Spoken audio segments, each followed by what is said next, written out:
Hello friends, आप सभी का स्वागत है आपके अपने चैनल पर science Guru the best. Please like the video, share the video. अगर आप चैनल पर पहली बार है तो सब्सक्राइब जरूर करना, बेल आइकन प्रेस करके रखो ताकि हर वीडियो का लेटेस्ट नोटिफिकेशन सबसे पहले आप तक को पहुंच जाए। आज की क्लास है पाचन तंत्र, ह्यूमन डाइजेस्टिव सिस्टम।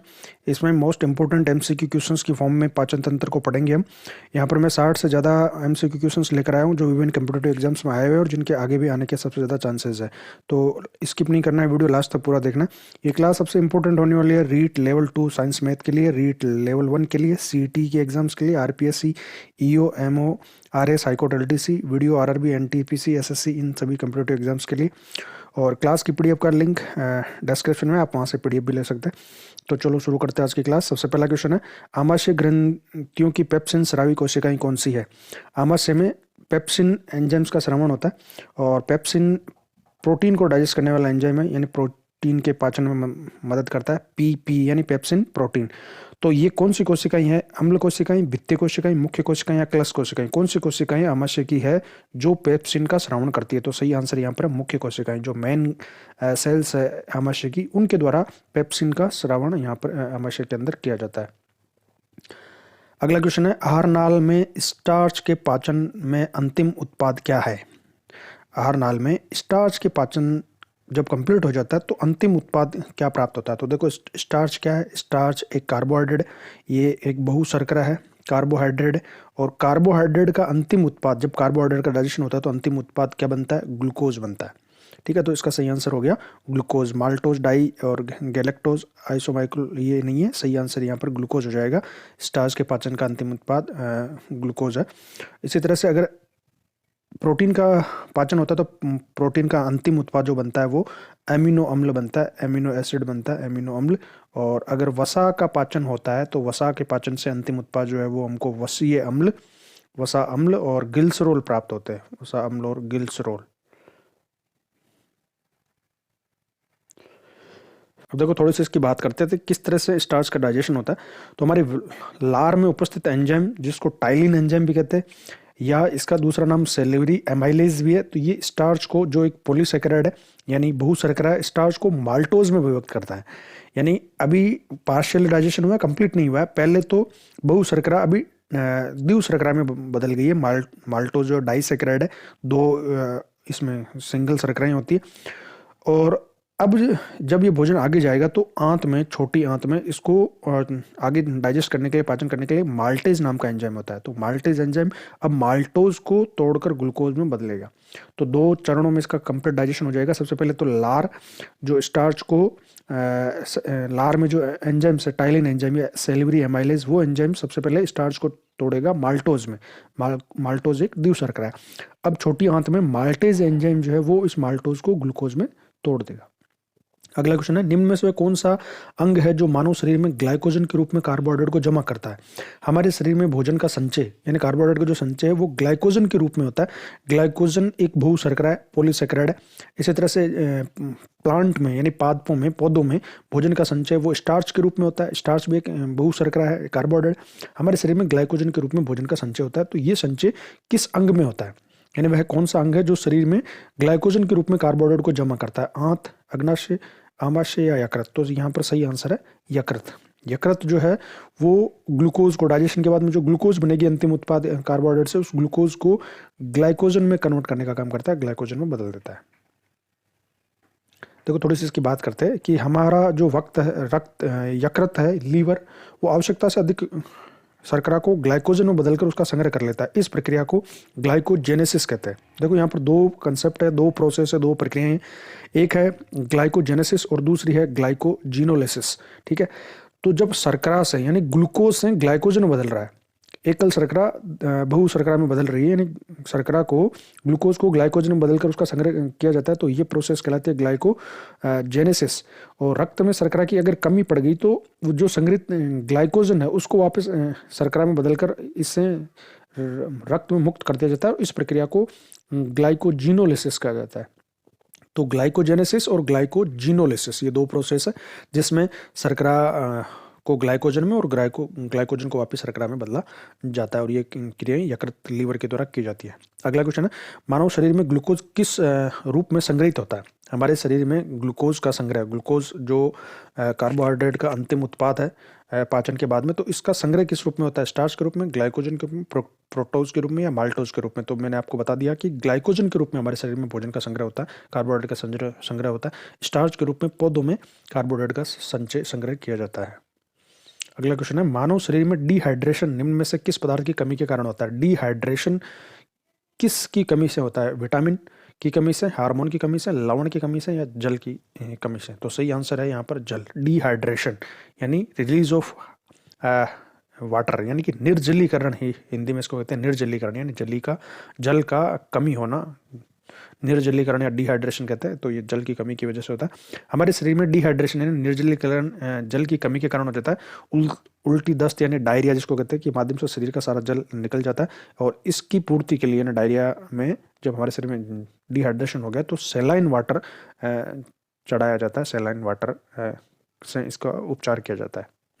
अगला क्वेश्चन है, अम्लीय श्रवण किसकी विशेषता है? यानी वह कौन सा अंग है जिसमें जो श्रावण होता है या जो सेक्रेशन होता है वो अम्लीय होता है, यानी जिसका माध्यम अम्लीय है? मुख गुहिका, जठर, वृदांत्र या शुद्रांत्र? तो देखो कि मुख गुहिका में लार का संचय होता है। यहाँ पर भी लार की हालांकि पीएच जो एसिडिक अम्लीय होता है, लेकिन वो हल्का अम्लीय है। सबसे ज़्यादा जो अम्लीय माध्यम जहाँ पर होता है या अम्लीय श्रावण जो होता है वो जठर में होता है, आमाशय में, स्टोमक में होता है। और यहाँ पर स्टोमक में जो है वो हाइड्रोक्लोरिक एसिड, ये है हाइड्रोक्लोरिक अम्ल, इसकी वजह से यहाँ पर अम्लीयता होती है, अम्लीय माध्यम होता है। हाइड्रोक्लोरिक अम्ल का काम यहाँ पर है, एक तो बैक्टीरिया को नष्ट करना जो बाहर से भोजन के साथ आ गए, और जो मेन काम है वो है कि पेप्सिन को सक्रिय करना। पेप्सिन जो एंजाइम है जो प्रोटीन को डाइजेस्ट करेगा, ये निष्क्रिय अवस्था में पाया जाता है पेप्सिनोजन के रूप में, तो इसको पेप्सिन में कन्वर्ट करने का काम हाइड्रोक्लोरिक अम्ल करता है। तो अम्लीय श्रावण जठर की आमाशय की विशेषता है, थोड़ी सी इसके बारे में बात करते हैं। जठर रस आमाशय में निकलता है। जठर दिन भर में 1 से 3 लीटर तक निकलता है, इसका श्रवण होता है। इसकी अम्लीय पीएच होती है 1 से 3 तक, यानी लगभग ये 1.5, ठीक है, 1 तक इसकी पीएच होती है। तो बहुत ही स्ट्रॉन्ग है ये, मतलब कि प्रबल क्षारीय है। जठर रस का श्रवण होता है, इसमें 97% से 99% तक जल होता है, और 0.2 से 0.5% तक इसमें हाइड्रोक्लोरिक अम्ल होता है। इसमें जाइमोजेनिक कोशिकाओं द्वारा स्रावित पेप्सिनोजन और जठर लाइपेज नामक एंजाइम्स होते हैं। जठर के अंदर एक तो म्यूकस होता है, म्यूकस श्लेष्म होता है, और जो हाइड्रोक्लोरिक अम्ल से आमाशय की अंदर की जो परत है उसकी रक्षा करता है श्लेष्म। इसके अलावा इसमें हाइड्रोक्लोरिक अम्ल है, और हाइड्रोक्लोरिक अम्ल जो है वो हाइड्रोक्लोरिक अम्ल जो है वो पेप्सिनोजन को पेप्सिन में कन्वर्ट करेगा। और इसके अलावा एक लाइपेज नामक एंजाइम्स भी यहाँ पर स्रावित होता है जो वसा का डाइजेशन करता है, पार्शियली आंशिक रूप से वसा का पाचन में मदद करता है। अगला क्वेश्चन देखते हैं कि निम्न में से कौन सा अम्ल आमाशय रस में रहता है? हाइड्रोक्लोरिक, सल्फ्यूरिक, नाइट्रिक या एस्कार्बिक, कौन सा है? तो हमारे आमाशय में जो अम्लीय माध्यम है वो हाइड्रोक्लोरिक अम्ल की वजह से होता है। हाइड्रोक्लोरिक अम्ल HCl, हाइड्रोक्लोरिक अम्ल की वजह से यहाँ पर जो है वो अम्लीय माध्यम रहता है। अगला क्वेश्चन है, आमाशय का प्रोटीन लयी एंजाइम कौन सा है? यानी आमाशय में वह कौन सा एंजाइम है जो प्रोटीन लयी है, यानी प्रोटीन को लय करने वाला, प्रोटीन को डाइजेस्ट करने वाला एंजाइम है? पेप्सिन, पित्त, लैक्टेज या एमाइलेज? तो देखो सही आंसर यहाँ पर है pepsin. Pepsin protein, pepsin protein कहाँ पाया जाता है? आमाशय में पाया जाता है। प्रोटीन को डाइजेस्ट करने वाले जो मुख्य एंजाइम हमारे आहार नाल में है वो 2 है, एक तो ये पेप्सिन है और दूसरा है ट्रिप्सिन। पेप्सिन जो है वो एंजाइम्स आमाशय में है, और ट्रिप्सिन जो एंजाइम है वो छोटी आंत में पाया जाता है, तो इसकी बात करेंगे आगे ट्रिप्सिन की। पेप्सिन प्रोटीन को डाइजेस्ट करता है। पित्त जो है वो यकृत में प्रोड्यूस होता है, पित्ताशय में स्टोर रहता है, और पित्त वसा के पाचन में मदद करता है। डिओडिनम में यानी ग्रहणी में, छोटी आंत के पहले भाग में, छोटी आंत में इसका श्रवण होता है, और ये वसा के पाचन में मदद करता है। लैक्टेज एंजाइम जो होता है वो ये लैक्टोज शर्करा को, जो दूध की शर्करा है लैक्टोज, उसको डाइजेस्ट करता है, उसको ग्लूकोज में कन्वर्ट करने का काम करता है। एमाइलेज एंजाइम जैसे सेलेवरी एमाइलेज जो सेलाइवा लार्वा में पाया जाता है, ये स्टार्च के डाइजेशन में मदद करता है। तो प्रोटीन को डाइजेस्ट करने वाला पेप्सिन एंजाइम है। थोड़ी सी बात करते हैं, पेप्सिन जाइमोजेनिक सेल में स्रावित होता है, या आमाशय की जो जाइमोजेनिक कोशिकाएं होती है उनसे पेप्सिन एंजाइम स्रावित होता है। ये निष्क्रिय अवस्था में यानी पेप्सिनोजन में रहता है, जो हाइड्रोक्लोरिक अम्ल से अभिक्रिया करके पेप्सिन में बदल जाता है, और ये प्रोटीन को पेप्टोन में बदल देता है। यानी पेप्सिन एंजाइम निष्क्रिय अवस्था में पाया जाता है, पेप्सिनोजन के रूप में पाया जाता है, और पेप्सिनोजन से निष्क्रिय अवस्था से इसको सक्रिय अवस्था पेप्सिन में बदलने का काम जो है वो हाइड्रोक्लोरिक अम्ल करता है। और ये अम्ल जो है पेप्सिन, वो प्रोटीन को डाइजेस्ट करने में हेल्प करता है, प्रोटीन को पेप्टोन में बदल देता है। अगला क्वेश्चन है, भोजन प्राय किस में पचता है, यकृत में, पेट में, छोटी आंत में या बड़ी आंत में? तो भोजन का पाचन जो है वो बकरल कैविटी से यानी मुख गुहा से स्टार्ट हो जाता है। यहाँ पर लार कार्बोहाइड्रेट का पाचन शुरू कर देती है। इसके बाद में आमाशय में भोजन का पाचन होता है, स्पेशली प्रोटीन का डाइजेशन होता है, फिर छोटी आंत में। लेकिन सबसे ज़्यादा जो पाचन है या कंप्लीट पाचन जो है यानी पाचन पूरी तरह से कंप्लीट हो जाता है, पूरा हो जाता है, वो छोटी आंत में होता है। तीनों कंपोनेंट जो है कार्बोहाइड्रेट, फैट और प्रोटीन, तीनों का पूर्ण डाइजेशन पाचन जो है वो छोटी आंत में हो जाता है। तो छोटी आंत को हम कंप्लीट डाइजेस्टिव साइट भी कहते हैं और यहीं से सबसे ज़्यादा अवशोषण भी यहीं से होता है। अगला क्वेश्चन है कि आहार नाल के किस भाग में भोजन का अधिकतम अवशोषण हो जाता है? तो अधिकतम अवशोषण आमाशय में, छोटी आंत में, बड़ी आंत में या मलाशय में? तो देखो सबसे ज़्यादा जो अवशोषण का काम है वो छोटी आंत में होता है। छोटी आंत में पचे हुए भोजन का अवशोषण जो है छोटी आंत से होता है। यहाँ छोटी आंत की जो कोशिकाएं हैं, छोटी आंत की जो भित्ति है, उसकी अंदर वाली जो सतह है वो ऐसे उसमें अंगुली के नुमा उभार पाए जाते हैं, जिनको विलाई कहा जाता है। और ये विलाई इसकी अवशोषण सतह को बढ़ाने का काम करता है। इससे अवशोषण सतह बढ़ गई और यहाँ पर मैक्सिमम एब्जॉर्प्शन अवशोषण हो जाता है, यानी भोजन का लगभग पूर्ण रूप से भोजन यहाँ पर अवशोषित हो जाता है, जो पचा हुआ भोजन है वो। अगला क्वेश्चन है कि एंजाइमों द्वारा सर्वाधिक भोजन पाचन की क्रिया कहाँ पर संपन्न होती है, यानी एंजाइम्स द्वारा सर्वाधिक भोजन पाचन? तो देखो भोजन का पाचन तो सब जगह होता है, 3 जगह में मैंने आपको बताया, बकल कैविटी में, मुख गुहा में, आमाशय में, छोटी आंत में। लेकिन जो सर्वाधिक पाचन की क्रिया है वो छोटी आंत में होती है, शुद्रांत्र जिसको कहते हैं। और शुद्रांत्र के भी जो ग्रहणी वाला पार्ट है यहाँ पर, तो सही आंसर यहाँ पर आप लिखोगे ग्रहणी। डियोडिनम जो छोटी आंत शुद्रांत्र का पहला भाग है जिसको ग्रहणी कहते हैं, यहाँ पर सबसे अधिक पाचन की प्रक्रिया संपन्न होती है। अगला क्वेश्चन है, लैक्टोज बना होता है। तो लैक्टोज जो है वो शर्करा है, डाइसैकेराइड होती है, द्विव शर्करा है। इसमें 2 सिंगल शर्कराएं पाई जाती है। दूध में जो है कार्बोहाइड्रेट, वो लैक्टोज शर्करा होती है। तो लैक्टोज शर्करा को किस से मिलकर बनती है? ग्लूकोज और फ्रक्टोज, ग्लूकोज और गैलेक्टोज या फ्रुक्टोज और फ्रुक्टोज। 3 एकल शर्कराएं होती है, एक है ग्लूकोज और एक एकल शर्करा होती है फ्रक्टोज और एक एकल शर्करा होती है गैलेक्टोज। ये 3 एकल शर्कराएं होती है। जितने भी द्विव शर्करा और बहु शर्करा है वो सभी इन तीनों इकाइयों से मिलकर ही बनते हैं। तो इस लैक्टोज में जो 2 इकाइयाँ होती है वो होती है ग्लूकोज और गैलेक्टोज। ये ग्लूकोज और गैलेक्टोज से मिलकर बनता है। लैक्टोज जो है वो ग्लूकोज और गैलेक्टोज से मिलकर बनता है। सबसे सही आंसर यहाँ पर 3rd हो जाएगा।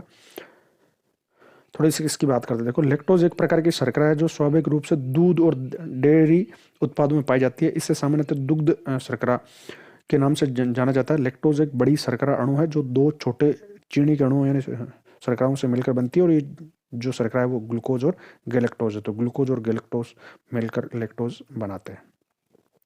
अगला क्वेश्चन है कि आहार नाल का सबसे लंबा भाग कौन सा है? हमारी आहार नाल जो बकल कैविटी से स्टार्ट होती है, सबसे पहले मुख गुही का, उसके बाद में ईसोफेगस ग्रसनी, और उसके बाद में आमाशय, फिर छोटी आंत, फिर बड़ी आंत, फिर मलाशय। तो सबसे लंबा पार्ट, लॉन्गेस्ट पार्ट कौन सा है? आमाशय, शुद्रांत्र, वृद्धांत्र या ईसो फेटल? तो सही आंसर यहाँ पर है शुद्रांत्र। लगभग 9 मीटर हमारी पूरी आहार नाल 9 मीटर के आसपास इसकी लंबाई होती है, जिसमें से लगभग 7 मीटर, 6 से 7 मीटर जो है वो केवल छोटी आंत ही होती है। बहुत सारी कुंडलित इस तरह की नलियाँ होती है छोटी आंत के रूप में। तो सबसे लंबा जो पार्ट है वो हमारा शुद्रांत्र होता है, स्मॉल इंटेस्टाइन, छोटी आंत होती है।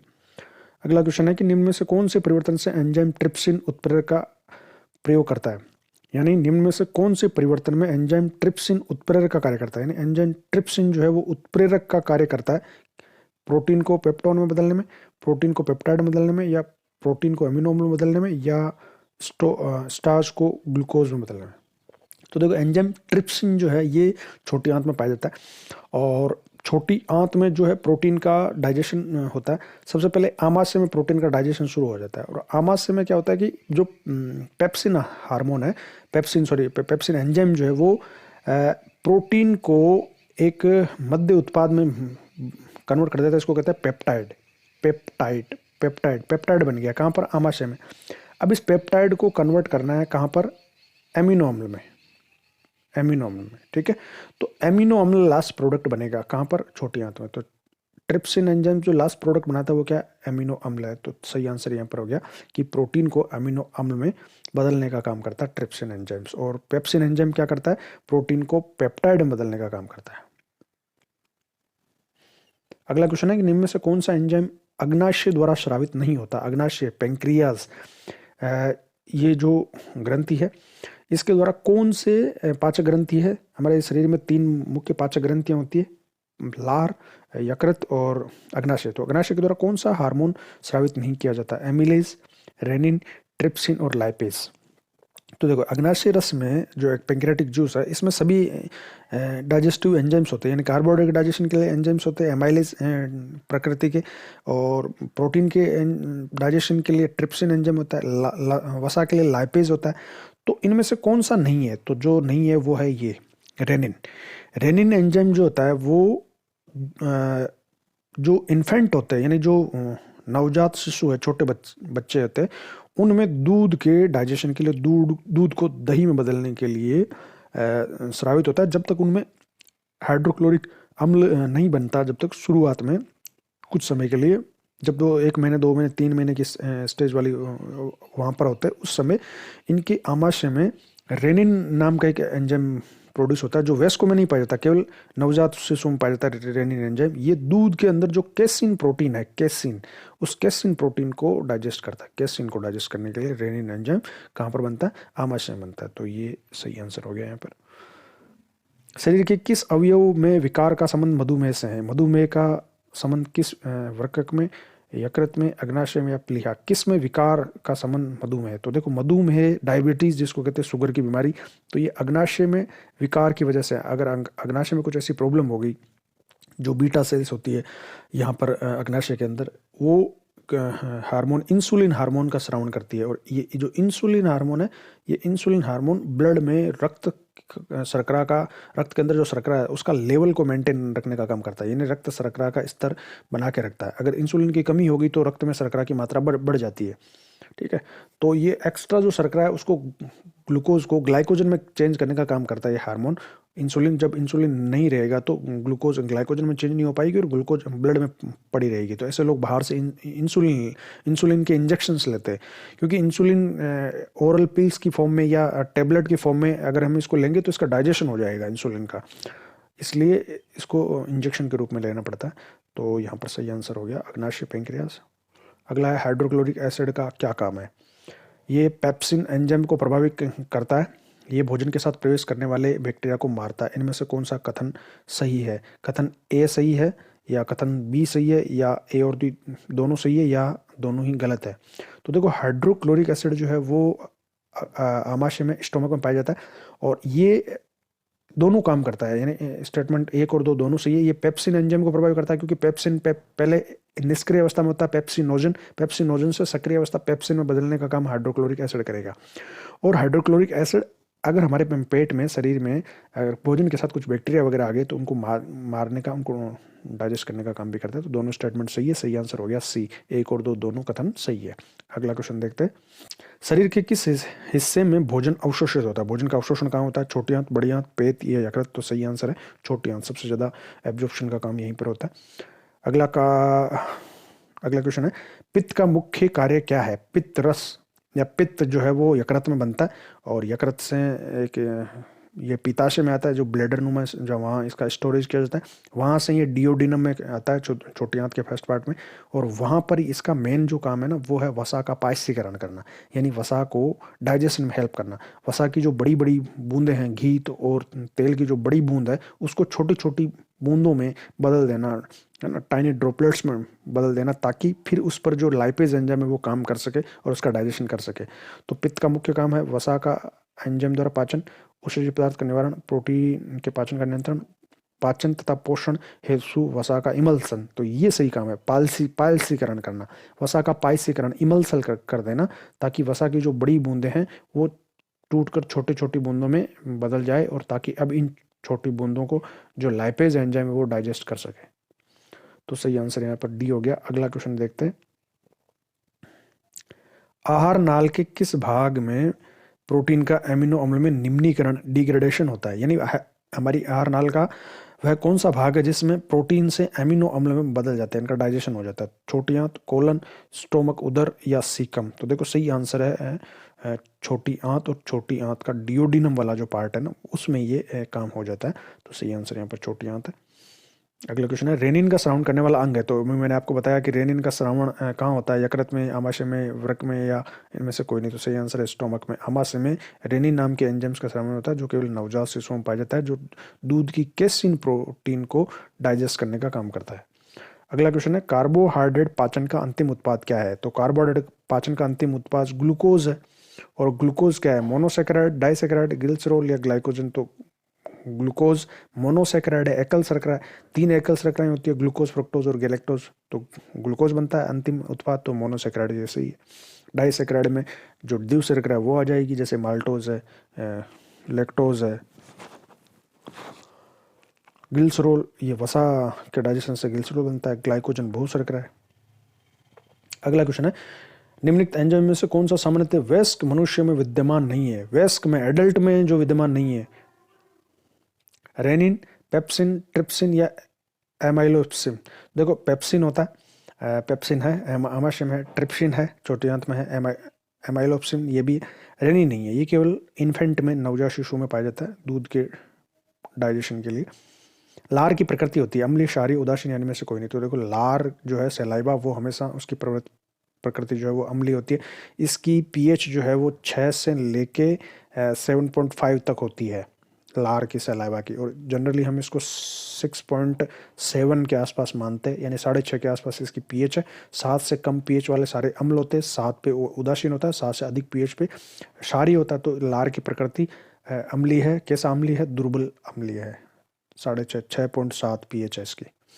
अगला क्वेश्चन है, पाचन क्रिया में प्रोटीन निम्न में से किस पदार्थ में बदल जाते हैं? तो प्रोटीन पाचन के बाद में एमिनो अम्ल में बदल जाते हैं।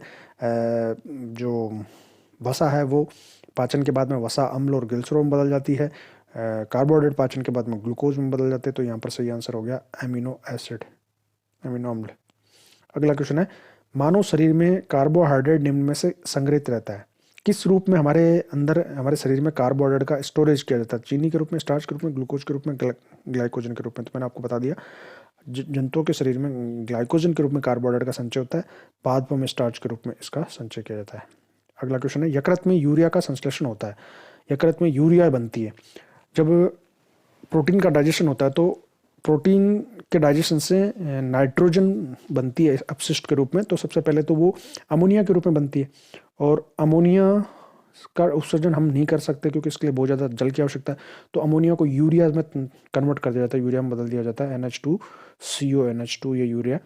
तो ये काम यकृत में किया जाता है, यानी जो एमिनो एसिड है उनसे या प्रोटीन के डाइजेशन से जो उत्सर्जित पदार्थ बन रहे हैं उनको यूरिया के रूप में बदल देना, ये काम यकृत में होता है। तो यकृत में कैसे होता है? नाइट्रोजन चक्र द्वारा, क्रेब्स साइकिल द्वारा, ग्लाइकोलाइसिस के द्वारा, या ऑर्निथिन चक्र द्वारा? सही आंसर है यहाँ पर डी, ऑर्निथिन चक्र के द्वारा यकृत में यूरिया का संश्लेषण होता है। नाइट्रोजन चक्र तो बाहर पाया जाता है वायुमंडल में। क्रेब्स साइकिल माइटोकॉन्ड्रिया के अंदर होता है, जब पायरुविक एसिड्स हैं जो है कार्बन डाइऑक्साइड और जल बनते हैं, ATP बनती है, 36 ATP बनते हैं। ग्लाइकोलाइसिस जो है वो जीव द्रव्य में होती है, जहाँ पर ग्लूकोज का अपघटन होकर पायरुविक अम्ल बनता है और 2 ATP बनते हैं। तो ये श्वसन से संबंधित है दोनों प्रोसेस। तो सही आंसर यहाँ पर हो गया ऑर्निथिन चक्र के द्वारा। अगला क्वेश्चन देखते हैं, जंतुओं में कौन सा अंग वसा को तोड़कर कोलेस्ट्रॉल उत्पन्न करता है? यानी वह कौन सा अंग है जिसमें वसा को तोड़ा जाता है और कोलेस्ट्रॉल उत्पन्न होता है? वृक्क, किडनी या हार्ट या फेफड़े या यकृत? सही आंसर है यकृत। लीवर में वसा को तोड़कर कोलेस्ट्रॉल उत्पन्न किया जाता है। अगला क्वेश्चन है, लार किसके पाचन में सहायता करता है? तो लार की प्रवृत्ति जो है वो अम्लीय होती है। लार में जो एंजाइम पाया जाता है उसका नाम है टाइलिन। इस टाइलिन को सेल्यूलरी एमाइलेज भी कहा जाता है, एमाइलेज। और ये कार्बोहाइड्रेट का डाइजेशन करता है। ये जो स्टार्च है, स्टार्च को माल्टोज में बदल देता है। तो सही आंसर यहाँ पर हो गया स्टार्च का डाइजेशन, जो कार्बोहाइड्रेट है। अगला क्वेश्चन है, निम्न में से कौन सा अंग ग्लाइकोजन को ग्लूकोज में बदलता है और रक्त को शुद्ध करता है? जब डाइजेशन होता है कार्बोहाइड्रेट का तो ग्लूकोज बनती है। ग्लूकोज का संचय ग्लाइकोजन के रूप में किया जाता है। और जब जब शरीर में ग्लूकोज की कमी हो गई, शर्करा चाहिए, तो वापस ग्लूकोज को तोड़कर, ग्लाइकोजन को तोड़कर ग्लूकोज में बदल दिया जाता है। तो ये काम करना यानी ग्लाइकोजन से ग्लूकोज में बदल देना और ग्लूकोज को ग्लाइकोजन में बदलना, ये दोनों काम, और रक्त को शुद्धिकरण का ये काम किसका है? यकृत का, गुर्दा का, फेफड़े का, तिल्ली का, स्प्लीन, तिल्ली। तो सही आंसर यहाँ पर है यकृत, लीवर। लीवर ये काम करता है ग्लाइकोजन से ग्लूकोज में बदलना, ग्लाइकोजन में बदलना और ग्लाइकोजन को ग्लूकोज में बदलना। अगला क्वेश्चन है, निम्न में से कौन सा यौगिक गुर्दे की पत्थरी का निर्माण करने वाला सर्वाधिक सामान्य यौगिक है? गुर्दे में जो हमारी गुर्दे, किडनी के अंदर हमारे शरीर में पत्थरी बनती है, स्टोन बन जाता है। इसके अलावा स्टोन जो है वो गोल ब्लैडर में बनता है, पीताशय में बनता है। गुर्दे में जो पत्थरी बनती है उसमें वो कौन सा यौगिक है जिसकी वजह से वो पत्थरी बनती है? तो सही ऑप्शन कौन सा है? पहला है कैल्शियम ऑक्जिलेट, मैग्नीशियम ऑक्साइड, या सोडियम कार्बोनेट, या मैग्नीशियम सिट्रेट। तो देखो यहाँ पर सही आंसर है कैल्शियम ऑक्जिलेट। पत्थरी, स्टोन कैल्शियम होता है उसमें, तो कैल्शियम का ऑक्जिलेट यहाँ पर पाया था। कैल्शियम ऑक्जिलेट की वजह से गुर्दे में पत्थरी या स्टोन बनता है। अगला क्वेश्चन है, एक वयस्क मानव का पूरा पाचन तंत्र यानी मुंह से लेकर गुदा तक कितना लंबा होता है? 8 मीटर, 7 मीटर, 10 मीटर या 9 मीटर? तो सही आंसर यहाँ पर है 9 मीटर। हमारा जो आहार नाल है, पाचन तंत्र है, उसकी लंबाई लगभग 9 मीटर के आसपास होती है। अगला क्वेश्चन है, पाचन में मदद करने के लिए शरीर में कौन सा एसिड प्रयुक्त होता है? Boric acid, acetic acid, sulphuric acid या हाइड्रोक्लोरिक एसिड? तो पाचन में आमाशय में हाइड्रोक्लोरिक अम्ल बनता है। नेक्स्ट क्वेश्चन है, शरीर के किस भाग में पित्त रस यानी बाइल जूस का उत्पादन होता है? देखो, बाइल जूस या पित्त रस जो है वो वसा का पाचीकरण करता है, ताकि वसा की जो बड़ी बूंदें हैं वो छोटी छोटी बूंदों में कन्वर्ट हो जाए, ताकि अब आगे इनका पाचन हो जाए। इस रूप में अगर नहीं होगी वसा तो उसका पाचन नहीं होगा, यानी पाचीकरण करना जरूरी है।